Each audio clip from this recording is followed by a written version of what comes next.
Então, a gente acredita muito em modelos de autogestão, autônomos, né? Então, por exemplo, os nossos vendedores eles ganham 100% variável, tá? Só comissão. O que a gente acredita que é um modelo autônomo isso? O vendedor bom, ele tende a ficar, porque ele ganha bem, e o vendedor ruim tende a sair. Então, não precisa mais fazer grandes análises. Ah, esse cara é bom, esse cara é ruim, porque basicamente o ecossistema ali ele faz o turnover automático, né?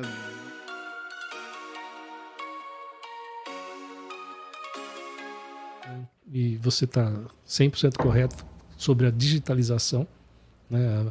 O varejo está passando por uma digitalização muito forte, principalmente nas vendas, mas você teve na NRF lá, ainda mais de 70% das vendas são feitas através de um contato físico. Tem um vendedor intermediando esse processo, né? Então, é de extrema importância que esse cara esteja engajado. Perfeito. Mas, além disso, existem outros pontos que são extremamente importantes, como, por exemplo, o domínio da função dele. Ele estar preparado, né, com técnicas de vendas, né, com conhecimento sobre o produto, conhecimento sobre o que eu costumo dizer, os venenos criados pelos concorrentes, ter antídoto para cada um, né, desses venenos.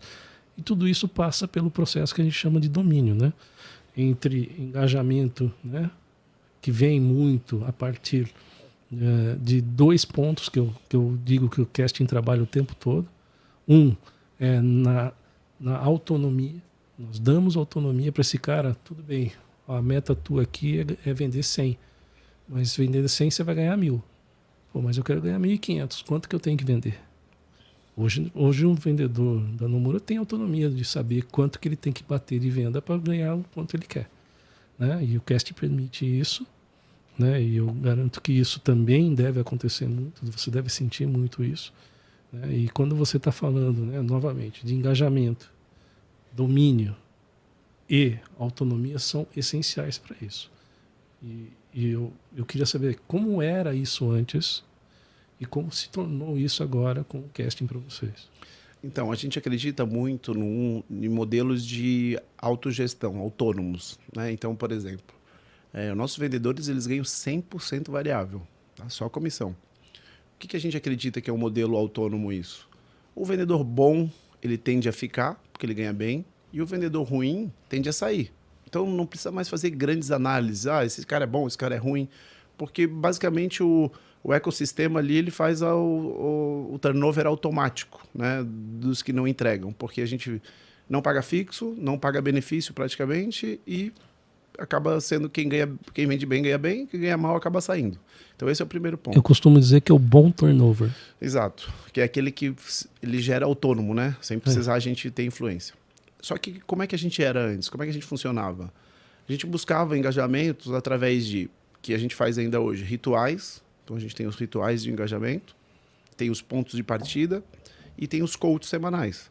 Porém, o acompanhamento, isso que a gente falou do vendedor, ele era dependia muito dele. De olhar quanto é que ele vendeu, qual é a meta dele do dia. Hoje, ele tem praticamente na mão, né? Ele tem no celular dele, através da casting, a meta diária dele, os indicadores principais deles de PA, de ticket médio, e também até a gente tem um plano de cargos que a gente muda de nível os vendedores. A gente tem 3 níveis de vendedores. Ele, na própria ferramenta, ele consegue ver qual que é a meta, quanto que ele precisa vender para mudar de nível. Porque a cada ano ele tem a oportunidade de mudar de nível. Ele mudando de nível, ele acessa outros benefícios superiores, não só de comissão, mas também de outros benefícios que os outros níveis anteriores não acessam. É uma gamificação que se estende para o ano todo, né? Incentiva ele. E o que acontecia antes? A gente tinha uma dificuldade enorme de conseguir dar essa visibilidade para o vendedor de o quanto que ele precisava vender para mudar de nível, porque daí era até um pouco mais complexo, porque daí é uma venda anual, que ele, né, precisa somar com as vendas dele de mês a mês.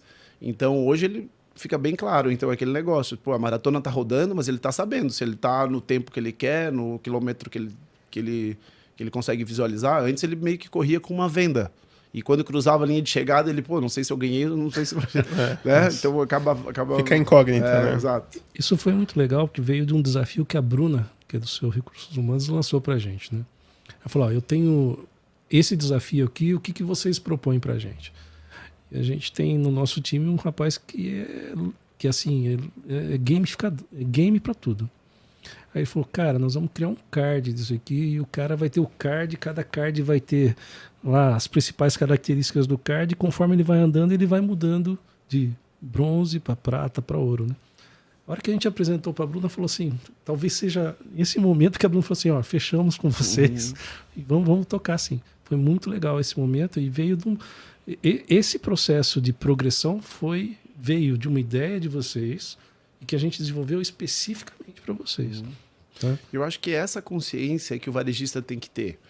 Assim, acabei de colocar aqui que talvez um dos grandes diferenciais nossos é o nível de engajamento, é o nível de energia que o nosso time atuou, que por isso que as lojas nos mesmos lugares, sem CAPEX, faturam 3 vezes mais, simplesmente mudando as pessoas.